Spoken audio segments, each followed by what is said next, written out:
दिलीप कुमार, देवानंद और शम्मी कपूर जैसे ना जाने कितने ही स्टार्स को फिल्मों में अपनी आवाज देने वाले सदी के महान गायकों में एक मोहम्मद रफ़ी साहब की आज बर्थ एनिवर्सरी है। उन्हें मोहब्बत करने वाले उनके तमाम फैंस के लिए इस खास दिन पर हम लाए हैं उनसे जुड़ी ऐसी रोचक जानकारी जो शायद आपको मालूम ना हो। हिंदुस्तान के सुप्रसिद्ध गायक मोहम्मद रफ़ी साहब को घर में फीको कहा जाता था। आपको सुनकर हैरानी होगी, लेकिन अपने गाँव में फकीर के गानों की नकल करते करते रफ़ी साहब ने गाना गाना सीखा था। बतौर गायक 13 साल की उम्र में अपना पहला परफॉर्मेंस देने वाले रफ़ी ने जब साल 1948 में राजेंद्र कृष्णन द्वारा लिखा हुआ गीत सुन सुनो आए दुनिया वालों बापूजी की अमर कहानी गाया था, तो वो इतना हिट हो गया कि तत्कालीन प्रधानमंत्री जवाहरलाल नेहरू ने उन्हें अपने घर पर ये गाना गाने के लिए निमंत्रण तक दे डाला। मोहम्मद रफ़ी ने न केवल गायकी बल्कि एक्टिंग में भी हाथ आजमाया था। रफ़ी साहब ने लैला मजनू और जुगनू फिल्म में बतौर एक्टर काम किया था। ये दोनों ही फिल्में बॉक्स ऑफिस पर हिट हुई और ताबड़तोड़ कमाई की।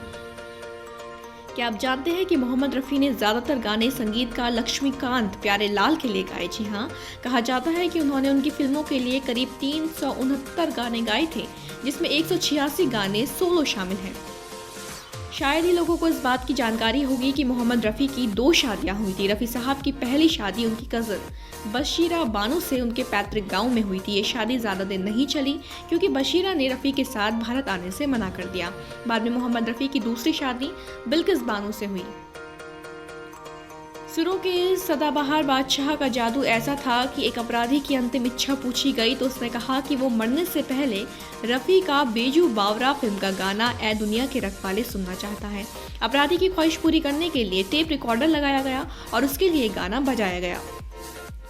31 जुलाई 1980 को रमज़ान के महीने में रफ़ी साहब ने दुनिया को अलविदा कहा था। आप सुनकर चौंक जाएंगे, लेकिन कहा जाता है कि उनके निधन की अंतिम यात्रा की रिकॉर्डिंग को हिंदी फिल्म में इस्तेमाल भी किया गया था। दरअसल मोहम्मद रफ़ी के निधन के दिन मुंबई में तेज़ बारिश हो रही थी। उस वक्त करीब 10,000 लोग यात्रा में शरीक हुए थे।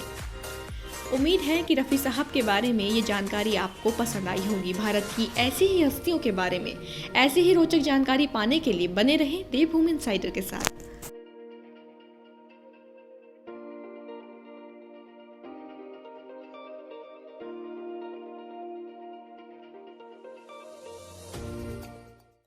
आज ही डाउनलोड करें देवभूमि इनसाइडर ऐप।